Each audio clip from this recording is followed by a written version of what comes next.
Friends of more, friends of the management of reality. We're back. Took a little vacation last week. Was experiencing a little burnout. So I had myself a little vacation on the beach.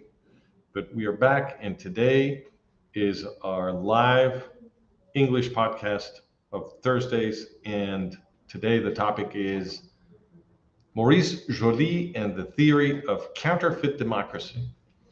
And this is a topic dear to the heart of everything we do at More. And some of you will know about this, but some of you will not. And we need to refresh these topics every now and then because this is foundational stuff for everything we're doing here.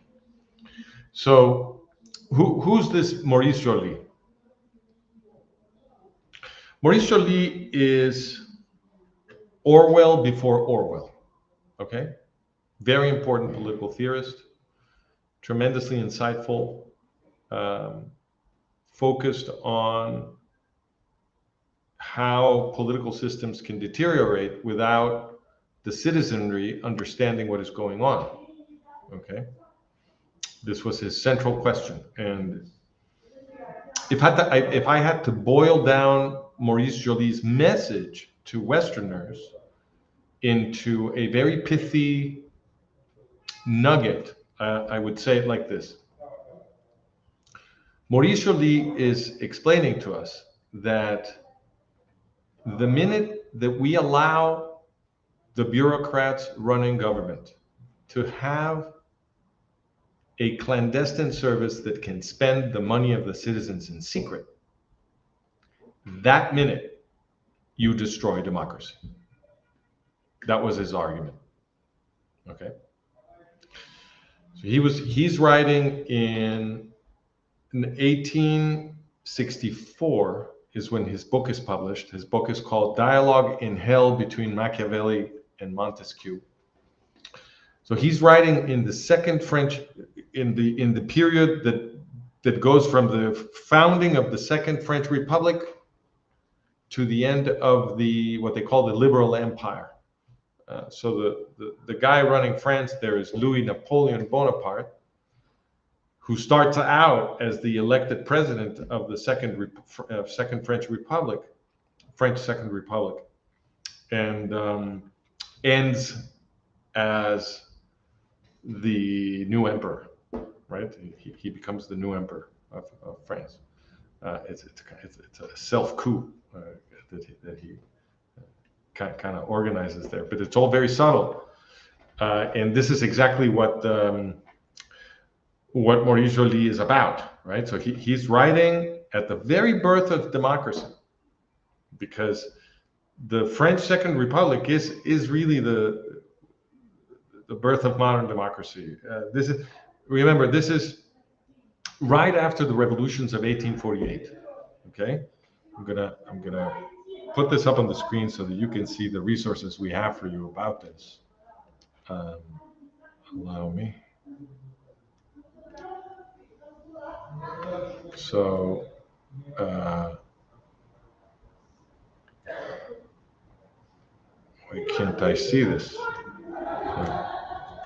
No, I don't know what happened to this. Let me see.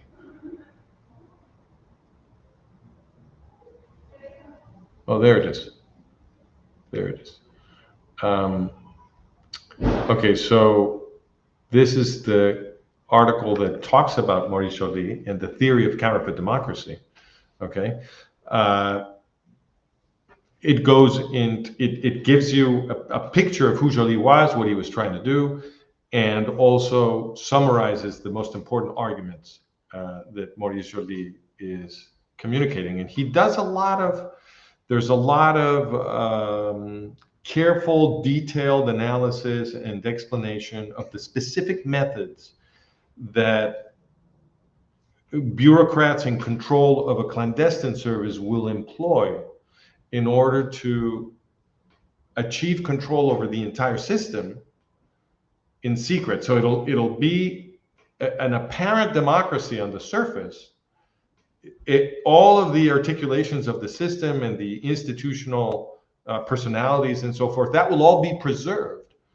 But in secret, the clandestine service will have corrupted and or intimidated and or murdered the people it needs to do that to, so that the top of the institutional system is all controlled by the clandestine service. So it'll operate like a democracy. The functioning will convince people that a democracy is at work, but in reality, it'll all be clandestinely controlled from the center, right? So he goes into great detail about how this is actually done, how the Secret Service would be used to do all this. But the main message, if you will, the moral political message is, you can't allow this. You can't allow the government to have a clandestine service. The minute the citizens allow this, they've given whoever's running the government all the tools they need to take power back from the people and create this, this simulated democracy that's going to be a dictatorship by manipulation. Okay, because once the institutions are controlled clandestinely from the center, you can have this managed reality, right? Where it seems like there's a democratic process going on, but in reality, everything is being manipulated and moved in whatever direction the people running the government want. And it'll seem like the people are asking for particular things, but that's because the representation of reality has been distorted so that they will believe themselves to be existing in a different reality than the one they inhabit, and that will make them, choose the things that the people running the government already want them to choose. It's this kind of manipulation, and that's what we call the management of reality. Okay, we call that the management of reality. Maurice Joly is the first great theorist of the management of reality. That's what he is. So that's the article where we talk about that. Now, about the context in which Maurice Joly is explaining this, well, that would be the year 1848, okay? Because the year 1848 is when all of the peoples of Europe rose simultaneously in revolution. And we have a couple of articles about that. So we have an article explaining why the year 1848 is so important. I, in fact, consider it the most important year in the entire history of Western civilization. And then we have this other article to give you the broader context of 1848 and why it's so significant. As I said, all of the peoples of Europe rose in revolution the same year. The world has never seen anything like this. Okay. The European aristocrats were sure that all of their heads would roll, and that the entire system of privilege and hierarchy that from which they had benefit was going to disappear entirely.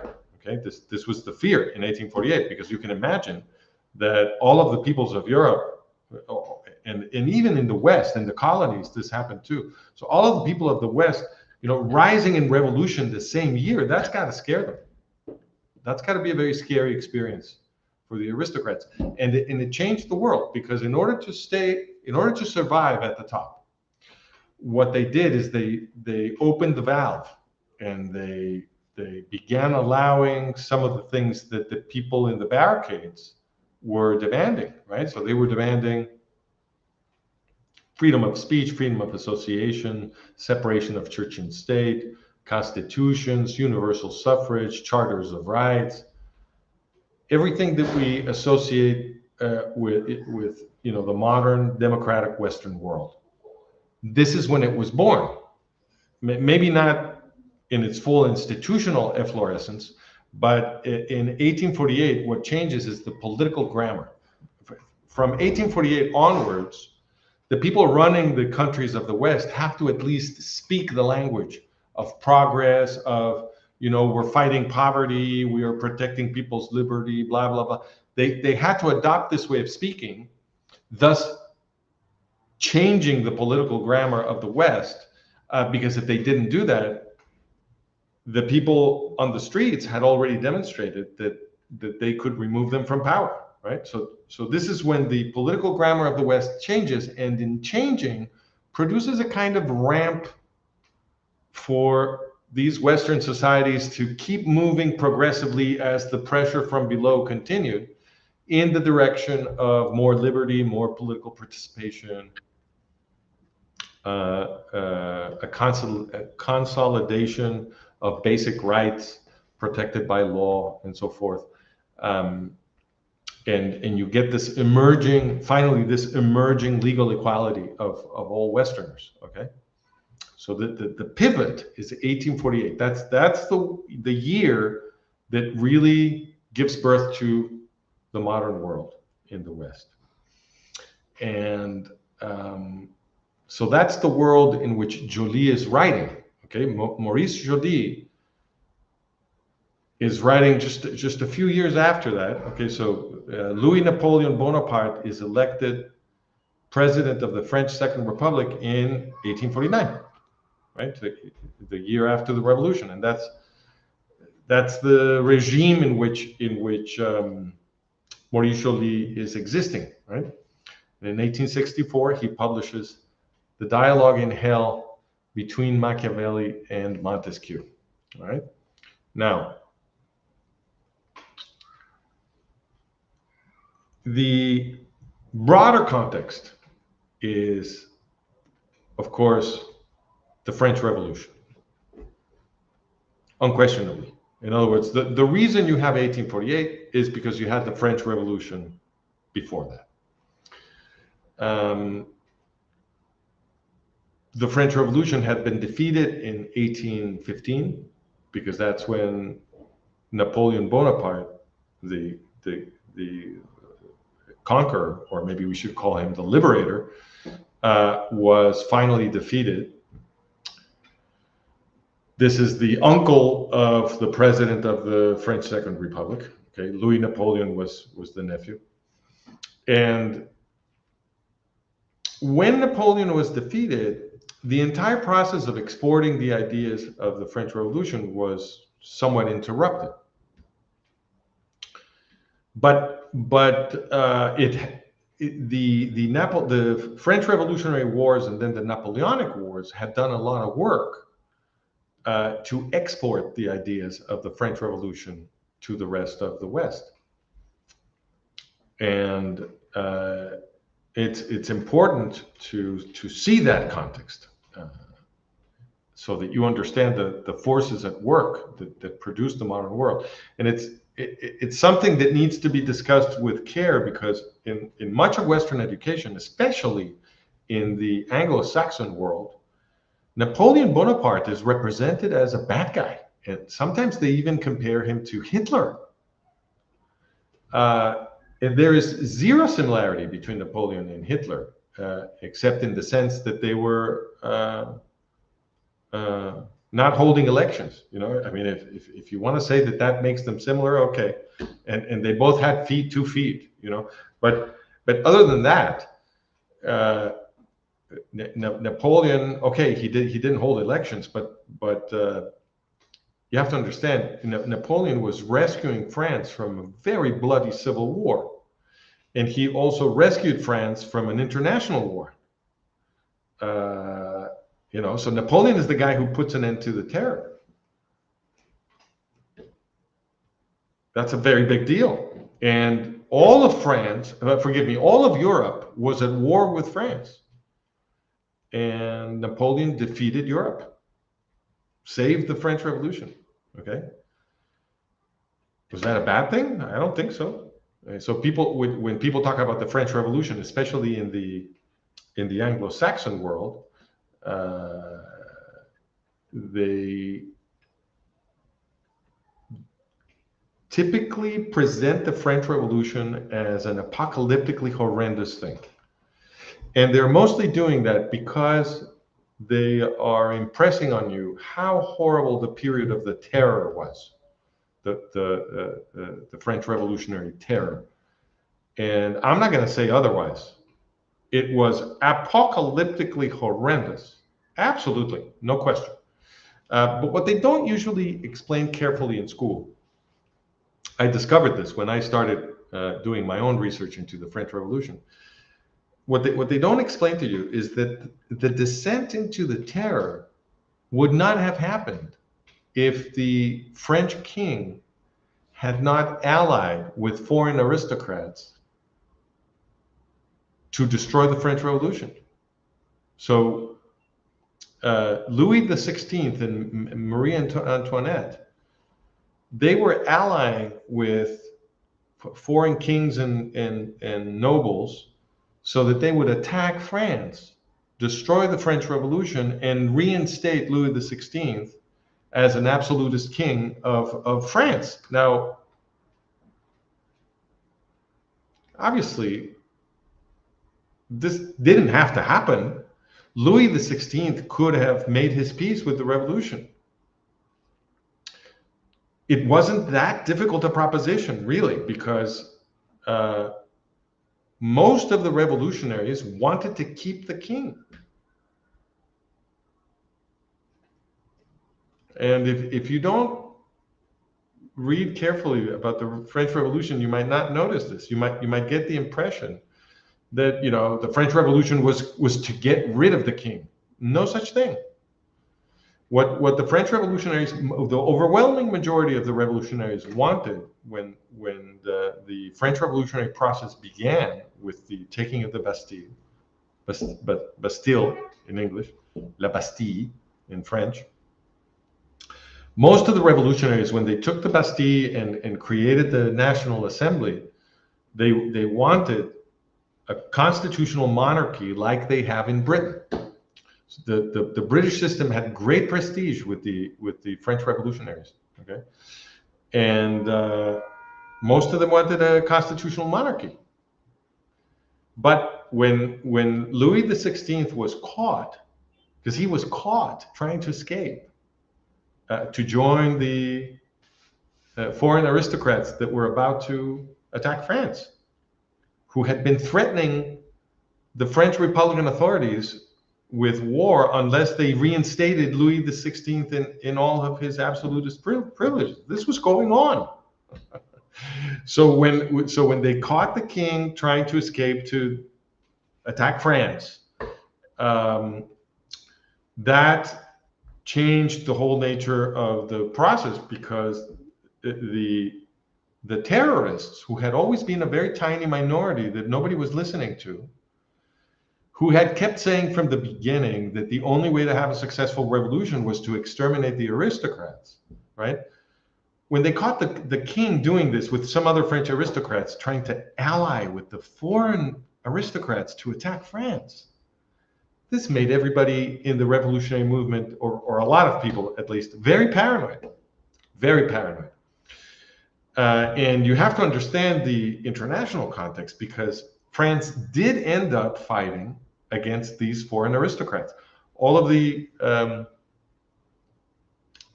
absolutist monarchies of Europe, they all attacked France simultaneously. And the British too attacked France. So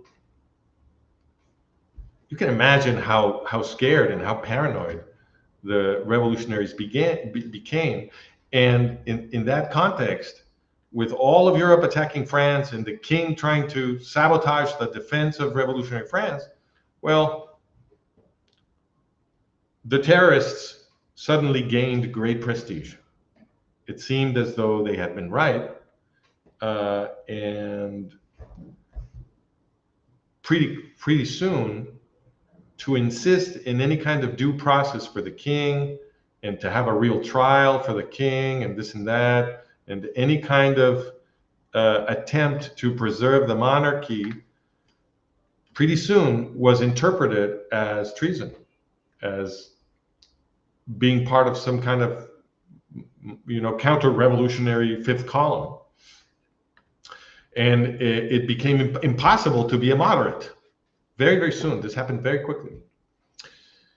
And that was the descent into the execution of the king and the queen, and then many other aristocrats were executed, and then all kinds of other people were also executed, in a tremendous paranoia. And it was terrible. It was a terrible, terrible, terrible thing. But it is important not to lie to people about how this happened. If Louis XVI had really accepted the revolution, if he had accepted to become a constitutional king and allow that it was time to give people power, and had adapted to the new realities of the national sentiment and so forth, the terror wouldn't have happened. People wanted to preserve the king. Okay. It also needs to be emphasized that the counter-revolutionary violence was pretty much on the level as the terror of the revolutionary authorities. In other words, in the Vendée, which is the region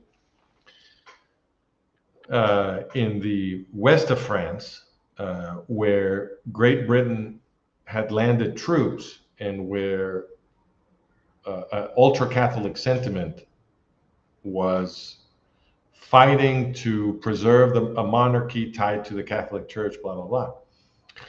In that region, the massacres conducted by the counter-revolutionary forces were unbelievably scary and apocalyptic, not really dissimilar to what the murderers at the top of the revolutionary junta were doing. Okay, and that is usually not explained either. Okay, this was a very bloody civil war, and there's plenty of blame to go on both sides.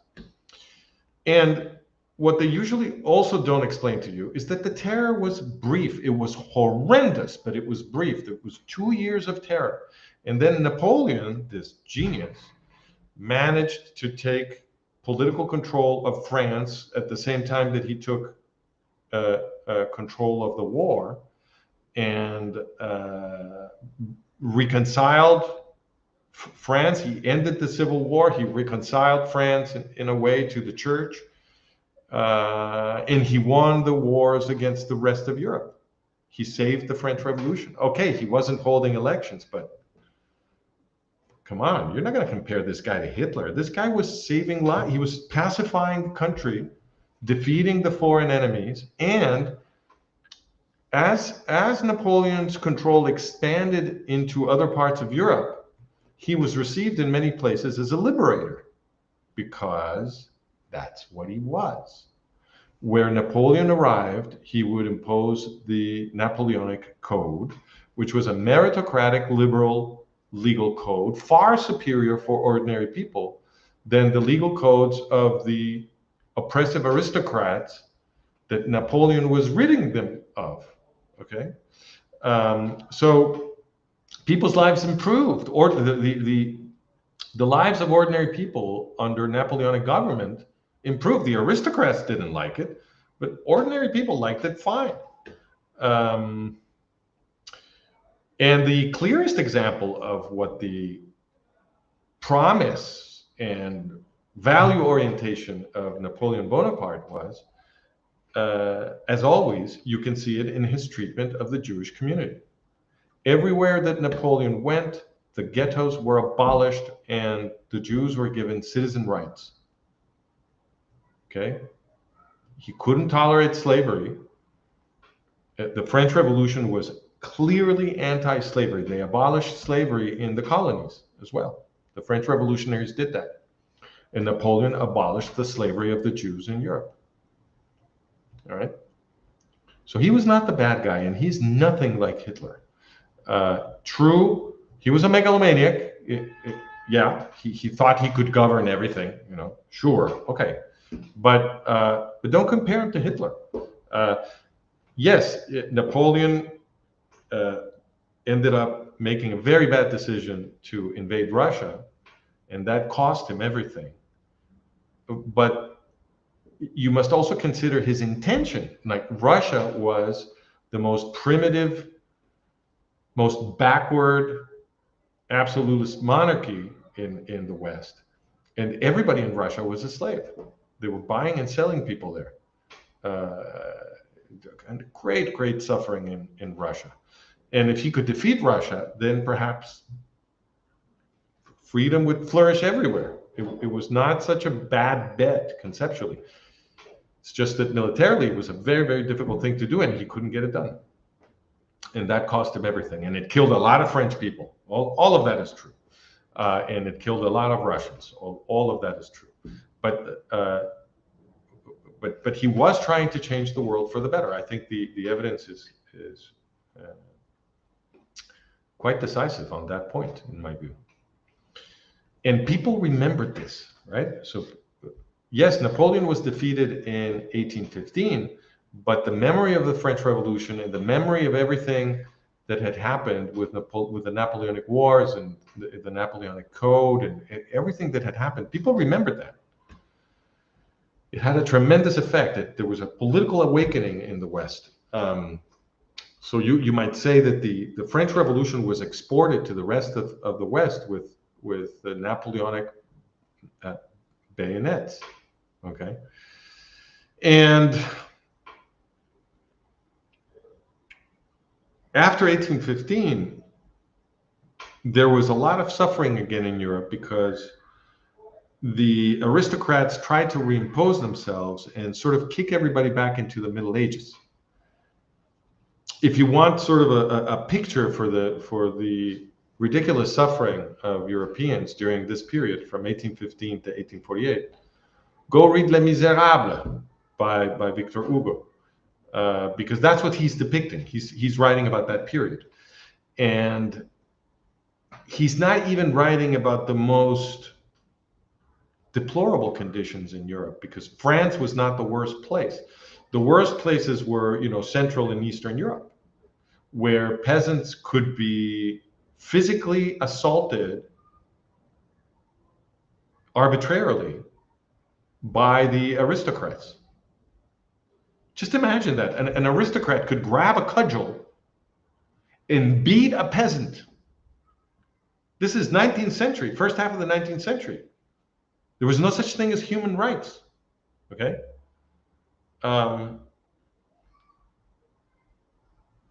that's documented for you in the articles that we have for you about 1848. That's documented, okay? So people remembered the experience, the ideas of the French Revolution, the Napoleonic Wars, all this stuff. So after 1815 and before 1848, there was a ferment in Europe. The aristocrats were trying to keep this down with force. There was a lot of repression. But it all blew up in 1848. And that's what changed the world, okay? But Maurice Joly said, no, it's not going to work. Democracy is not going to work. And the reason it's not going to work is because the democratic citizens have allowed the government to create a clandestine service. And Lord Acton had it right. Lord Acton famously said, power corrupts and absolute power corrupts absolutely. I'm shortening it, but he basically said that. And Lord Acton was right. Power does corrupt. The more power you have, the harder it is to act ethically. No question. No question. And absolute power destroys the human mind. Of course, it makes people insane. And if you allow the government to have a clandestine service that will spend the money of the citizens in secret, which is an enormous amount of money, then you've basically given the government, whoever's running the government, absolute power. Because they can use the clandestine service, which spends your money in secret, to corrupt all manner of institutions and take clandestine control of the system. And it will seem like you're still in a democracy, but it will have been gutted. This was Maurice Joly's argument. Now, in some ways, the most important and interesting aspect of Maurice Joly's work is that even though he was brilliant, because he was brilliant, this is Orwell before Orwell, okay? He's at that level. But he was not theorizing in a vacuum. It's important to see that. Maurice Joly was describing. He was describing a system that was right in front of him, because all of these techniques for using the clandestine service to gut democracy and keep the facade and turn it into a counterfeit democracy, a simulation of the real thing. All of that description is Maurice Joly taking note of what Louis Napoleon Bonaparte was doing to France. Okay, so he's elected as a democratic president, but because he was allowed a clandestine service, he used it to corrupt everything. And this is very well documented. Louis Napoleon Bonaparte is considered a pioneer of modern totalitarianism. Okay? Usually nobody is taught this in school. People are not taught that modern Western democracy and modern totalitarianism were born at exactly the same time. The totalitarianism was a reaction against the democratic movement. It was an attempt to destroy it. And it's a form of, and the way Louis Napoleon did it, which is what Joly is explaining, is of course a form of very deep democracy. So Louis Napoleon adopted the language of liberal democracy. He did it even before he was elected. When he was in exile before 1848, he was writing entire books about how the modern world and modern society should be organized, and democratic government and workers' rights. And he sounded almost like a socialist. So, some of his proposals were quasi-socialist or socialist. He had this whole persona that he was going to work for the people, this kind of thing. So he was already doing that. That's part of what made him popular and the reason people elected him. Right? But once in power, he became the exact opposite. He started using the clandestine service to impose totalitarianism on the French. And all of these techniques that Maurice Joly is describing are the techniques of Louis Napoleon's secret police. Now, of course, Maurice Joly didn't want to get caught. He wanted to communicate with the French and with Westerners more generally, but he didn't want to get caught by Napoleon's secret police. So he wrote the book anonymously. He published it in Belgium, not in France, and he never mentions Louis Napoleon Bonaparte. Okay, never. He has the book structured as a dialogue, in the Platonic style, as a dialogue between Machiavelli and Montesquieu. So Montesquieu will play the role of the naive cheerleader of modern democracy, and Machiavelli will, of course, play the role of the cynical balloon piercer who makes fun of Montesquieu. So the beginning of the book is they meet in hell, right? It's just a fictionalized encounter, of course. So they meet in hell. They're both waiting for the final judgment. They're bored. There's nothing to do while you wait for the final judgment. So they start talking politics to pass the time. And Montesquieu says to Machiavelli, "Oh, you should see what has happened since you died. I mean, the European countries, they're finally listening to what I said, and they've had revolutions, and they've created divided government with separate branches to balance each other and so forth. And they're doing a great job. And now, basically now we're done. It's the end of history," says Montesquieu, because tyranny can never return to these well-designed systems, because the different powers will balance each other out. So institutional democracy is safe forevermore. Right? And Machiavelli listens to that, and he says, "Look, I'm sorry, but what you're saying is totally false. This is not going to work." And Machiavelli explains that it won't work because a clandestine service has been allowed. And he proceeds to explain how the clandestine service will be used by the prince. He always calls the ruler of the democratic system, he always calls him the prince. So he explains how the prince is going to use the clandestine service to corrupt everything, right? So he did all that to avoid Napoleon Bonaparte's police. He cloaked it as a dialogue between two famous philosophers. He wrote it anonymously. He published in Belgium and smuggled it into France. But of course, Louis Napoleon Bonaparte's ubiquitous secret police knew, of course, who the author of the book was, who it was about, where Joly was. They knew everything. So they caught him smuggling some copies of his book into France,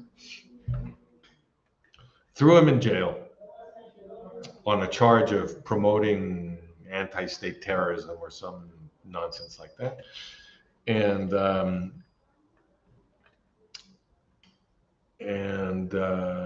all copies of the book were confiscated.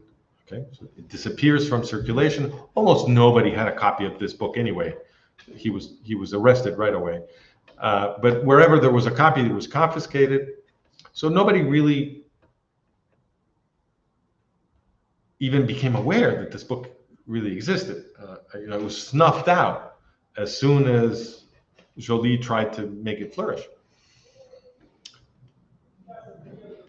And Louis Napoleon's control, his control over French reality was so complete, because he, as Joly describes, his clandestine service was running everything. So there was a aristocratic party and a communist party and a liberal party and a bourgeois party and all of the parties he was running. His agents were running all of the parties. Chanel Davila is asking me if Montesquieu is the guy with the theory of divided power. Yes, that's right. That's Montesquieu. And then there was the media. There was an aristocratic newspaper and a liberal newspaper and a communist newspaper and a monarchical newspaper and blah, blah, blah. And all of them were in Louis Napoleon's hands. And the civil organizations and this and that. It was all, he was running everything. So that control over French reality was so complete, and the French were so oblivious to all of this, that after a few years, Louis Napoleon he let Maurice Joly out of prison. Joly was no danger to him. Everybody was living in a managed reality that Louis Napoleon created. Nobody was going to listen to Joly. So he let him out. It was the, if you will, the quintessential gesture of his total power is that he didn't even need to lock up Maurice Joly. It's quite the statement on how this works. Okay, in a managed reality, assassinations are done very selectively. They only kill the people they absolutely have to kill. Most people, they're brainwashing them all the time with the control they have over the meaning system and the the media institutions and the universities and the production of books and the prestige system, the awarding of prizes and all this stuff. All of that is in their hands. So all the symbols of authority are in their hands and so forth. So they don't really need to use sort of classical repression that much, right? It's a very interesting kind of system. Now, why is paying attention to what Maurice Joly explained so important? Because once you understand that totalitarianism, this kind of totalitarianism, and which I call cloaked totalitarianism or sloppy totalitarianism, right? As opposed to frank totalitarianism, which is what happens in the Soviet Union or North Korea or one of these places. Once you understand that modern democracy and this kind of totalitarianism emerged simultaneously right after the revolutions of 1848, which are the revolutions that produced the modern world. Once you get this, you can see that there's every reason to suspect that you are living in a counterfeit democracy. I mean, if if the aristocrats figured this out immediately, I mean, if the very first president elected with universal suffrage, universal male suffrage, adult male suffrage, it's the first time that happened. It was pioneered in the French Second Republic, right? So the first time that universal male suffrage elects a president, that president figures out how to undermine the entire structure, right? Instantaneously. Well, then you should suspect that we've all been living in managed, in counterfeit democracies, in managed realities from the beginning. Okay? And that has its benefits. The theater of democracy obviously has benefits. If they have to convince us that we're living in democracies, there are certain things that grammatically cannot happen. They can't grab a cudgel and beat someone on the street because they want to at any moment, like they were doing in the first half of the 19th century to Ukrainian peasants, or you know, you can't do that. So there are certain benefits, of course, to the theater of democracy. I'm not saying that everything we've experienced is fake. I'm not saying that. What I'm saying is that these are not real democracies. They do have some benefits, but they're not real democracies. They're counterfeit democracies, because all of the different institutions are in the hands of the same center, clandestinely, or at least that's the model we defend at More. Okay, so this is why, if you want to understand better what we're doing, what we're trying to explain, getting a good grip on Maurice Joly is a really good idea. All right, so what evidence do we have, right, that this really might be the case? So one line of investigation is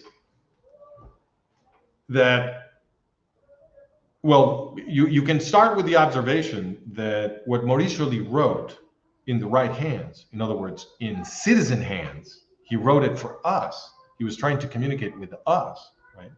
In our hands, and this is why you should read the article about him, what he wrote is an antidote to totalitarianism, right? It's the red pill that you take to get out of the matrix. It's the tool that we need so that we can see the system for what it is and dismantle it, and also build a system that cannot do this to us. In case you're wondering, if the West survives the current crisis, what we're going to have to do is the new constitutions of the West, the very first article in those constitutions has to say that under no circumstances will the parliament ever have the power, or the executive ever have the power, to create a government institution that can spend the money of the citizens in secret. This has to be the first article of the new constitutions. It has to be completely forbidden. Every single penny that the government spends has to be completely and immediately auditable with full transparency. Because if we don't do this, they will reimpose themselves on us. It is guaranteed. Of course, they will make the argument that they need a clandestine service so that they can investigate foreign terrorists and spies, etc. They will always make this argument. It's always phony. You can investigate those things without lying to the public. Obviously, there are certain things that you won't be able to do, sure, but the cost for the citizens of letting them do those things is that you lose your democracy. So the argument becomes self-refutational. They say, oh, we need a clandestine service so that we can protect your democracy. False. The minute you grant them the clandestine service, that minute you have destroyed your democracy. So it is impossible that the clandestine service is needed to protect democracy. That's the thing that kills it. Other things may kill it, but the clandestine service, guaranteed, and it will kill it immediately. Okay? Therefore, there is simply no argument in favor, not for the citizens, in favor of creating a clandestine service. Okay? So So reading Maurice Joly is important to get a grip on these things. And once you observe that in the hands of the citizens, this is an antidote to totalitarianism, you also can see the other side of the coin, of the same coin, which is that if the only ones who have copies of Maurice Joly's book are the reactionary aristocrats, well, in that case, that's the worst of all possible worlds, because they will use Maurice's description of what Louis Napoleon discovered as a manual to destroy our rights and liberties and cause us to live in a managed reality in which they take all the power from us, right? Which is what we claim is precisely what has happened. Okay, in the actual historical trail of this book is completely consistent with what I just claimed. Okay, because we now know that a few people preserved copies of Maurice Joly's book. So Louis Napoleon confiscated everything; it ceases to exist where citizens might read it. But in the higher circles, a few copies of this book were preserved.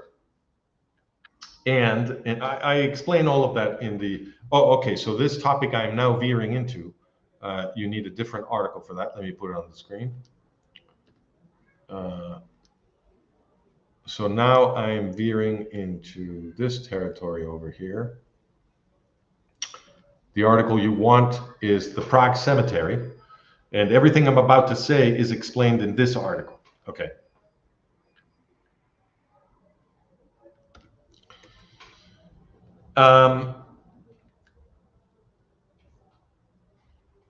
Around the turn of the 20th century, the Russian secret police, in other words, the secret police, I'm going to go forgive me, I'm going to go until 10 minutes after the hour because I started 10 minutes late. So those of you who are coming to the Q&A, that's when it starts. Please forgive me for the delay. Anyway, so at the turn of the century, the 20th century, very beginning of the 20th century, the Russian secret police, the secret police of the Tsar in Russia, it was called the Okhrana. In their Paris office, they created a literary fraud. Okay, so they took Maurice Joly's book, which probably came to them via Edouard Drumont, who was France's most important anti-Semite. Okay, there's all kinds of circumstantial evidence to support that it was Edouard Drumont. We don't have a smoking gun for this particular claim. That it was Drumont who brought a copy of Maurice Joly's book to the Okhrana. But the circumstantial evidence is very, very strong. What is definitely true, for which we have more than enough evidence, and all the smoking guns you want, is for the Okhrana's responsibility in the creation of this literary fraud, and the fact that they did indeed use Maurice Joly's book to do it. And what did they do? The Okhrana, basically the secret police in Russia, was mobilizing anti-Semitism in order to try to destroy the forces that would eventually produce the Russian Revolution. So they were trying to distract ordinary Russians from their hatred of the Russian aristocracy by giving them the Jews to consume as an enemy. And for that purpose, they were producing all kinds of anti-Jewish propaganda and stimulating pogroms. Okay, so a pogrom is it's a Russian word that is used for attacks against the Jewish population by the ordinary folk. It's not the police that attacks, but the police does play a role, and other authorities play a role, because the crowds are energized and propagandized by organs of state, some of them clandestinely controlled. And then when the violence begins, the police and the army, they evacuate the city so that the ordinary folk will have a free hand against the Jews. All right, that kind of structure is called a pogrom. And the Tsarist, the imperial Tsarist authorities, they were organizing pogroms. So the Protocols of the Elders of Zion is a literary fraud created by the Okhrana to mobilize these attacks against the Jewish people in Russia, okay? And the way they create the protocols of the Elders of Zion is by taking from Maurice Joly's book, Machiavelli's discourses, right? Every time that Machiavelli is explaining to Montesquieu how the prince will use the clandestine service to corrupt this or that, and he's explaining the mechanisms and the methods and all that, they take that text and they modify it just a little bit so that the new literary work will be like it's this rabbi speaking, okay?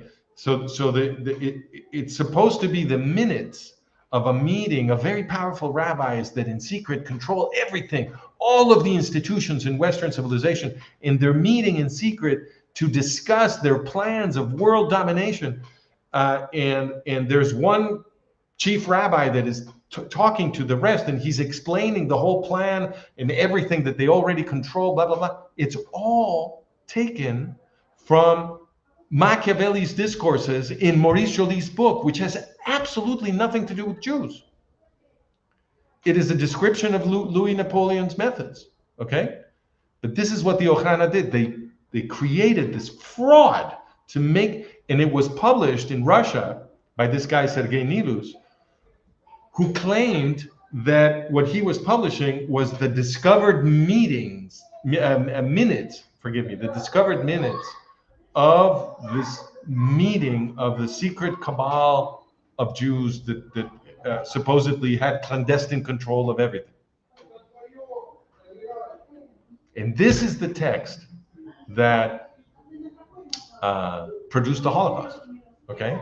Because this text became very famous all over the West. It became a bestseller all over the West, and it became the spinal column of German Nazi propaganda against the Jewish people. And it made everybody very afraid of the Jews. You know, people thought this was the real minutes of a meeting, and that there was a Jewish conspiracy that was going to destroy Western Christian civilization, right? Because this is what the propaganda was about. And this is why millions of people either helped kill Jews or did nothing about it.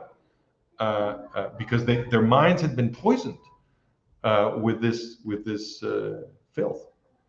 Okay, so Joly's book is doubly tragic. Doubly tragic. One, it's tragic the first time because he was not able to warn us. He tried to warn us about what was happening. He couldn't communicate with us. But it's doubly tragic because the people who did control his book used it to achieve the opposite result, because anti-Semitism, which is what they use these the discourses of Machiavelli to stoke, right? Anti-Semitism is the very lever that totalitarian elites pull every generation to destroy our rights and liberties. They've been doing it century after century. They always use anti-Semitism to do this. They use it to enslave everybody. So Joly's book is doubly tragic. He couldn't communicate with us, and then they used his text to poison us. So that's one aspect of the story. But the other aspect of the story is that they also used, so maybe it's triply tragic because they also used Joly's text as a manual for how to produce these counterfeit democracies and eliminate all citizen power. Do we have evidence that this is what they did? Yes, we have a lot of evidence, and we have it on Management of Reality. It's evidence that has been produced officially, even much of it, in the U.S. Congress, because these things have been investigated by the U.S. Congress. It's just that nobody learns of them because the meaning system is controlled. But we have excellent evidence of all of this. So, for example, if you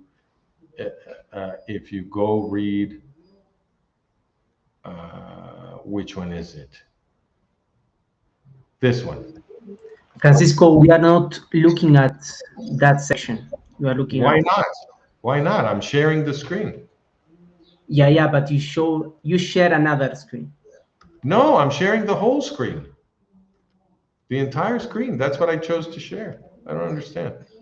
How about this? Can you see my screen now? Now, yes. Okay, so this is the article that you want if you want to see how the aristocrats, the reactionary aristocrats, and I focus on the Rockefeller family because they're the most important, but they were not alone. And of course, the Rockefellers are not Jews. Everybody asks me this. The Rockefellers were Protestants. Anyway, they were not the only ones, but they were certainly the most important ones. And in this article, we explain how the Rockefellers and others were taking over the US system precisely as Maurice Joly explains that they would. And in fact, the Rockefeller brothers, Nelson and David Rockefeller, they were quite instrumental in the creation of the US clandestine service. And you can read about that in this article right here, and also in this one. Oh, forgive me, that's the English version. Let me give you the English version.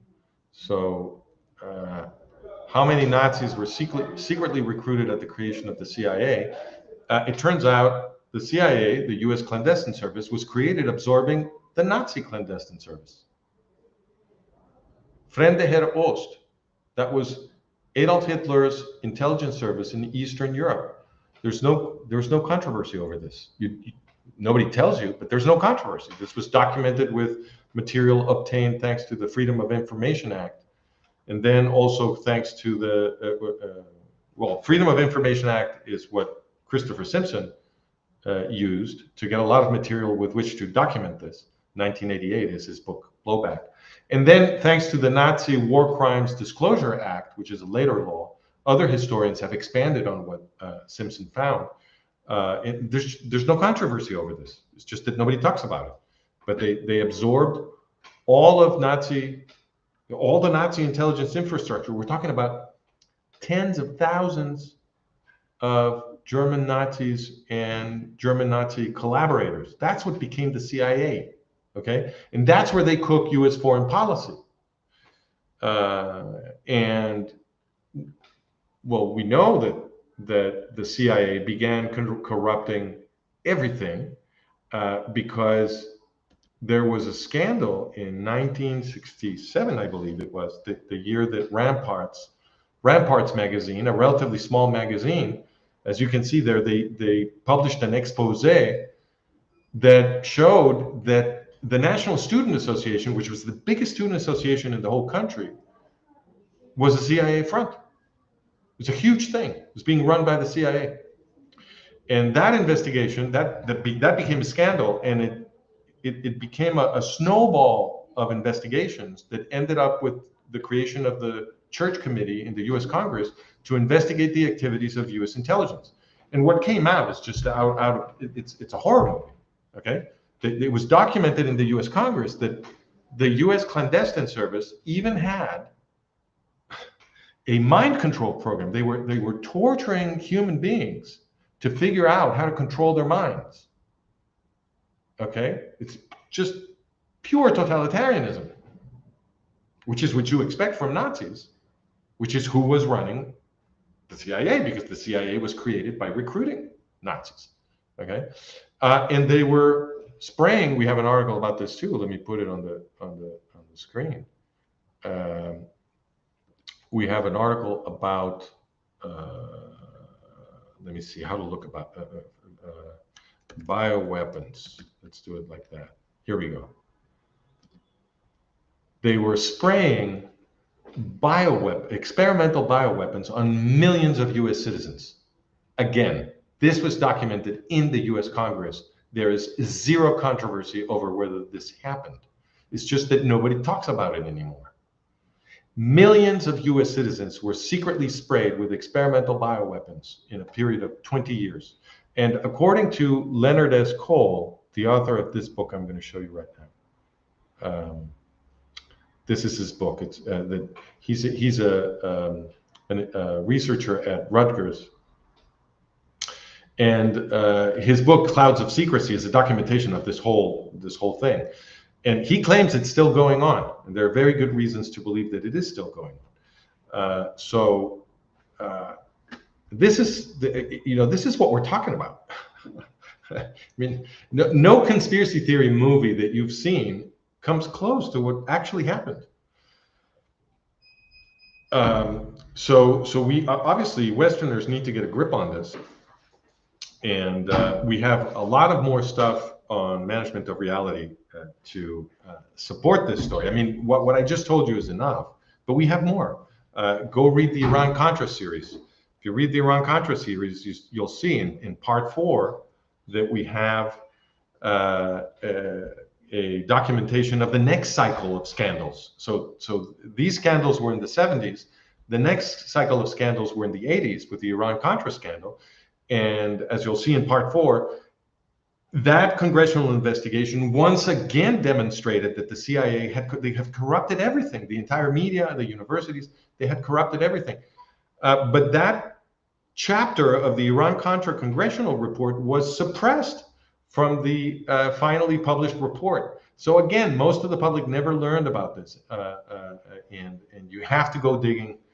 You have to be specifically interested in these things and suspicious in particular ways to even notice that any of this happened. It's not part of a standard education because they don't want you to know.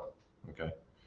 But on management of reality, you can learn all of this stuff. And if you come to the Q&As, you'll get even more depth on all of this. But then to do that, you have to become a paid subscriber on Substack. So those of you who would like to come, go to Substack, become a paid subscriber, and then you can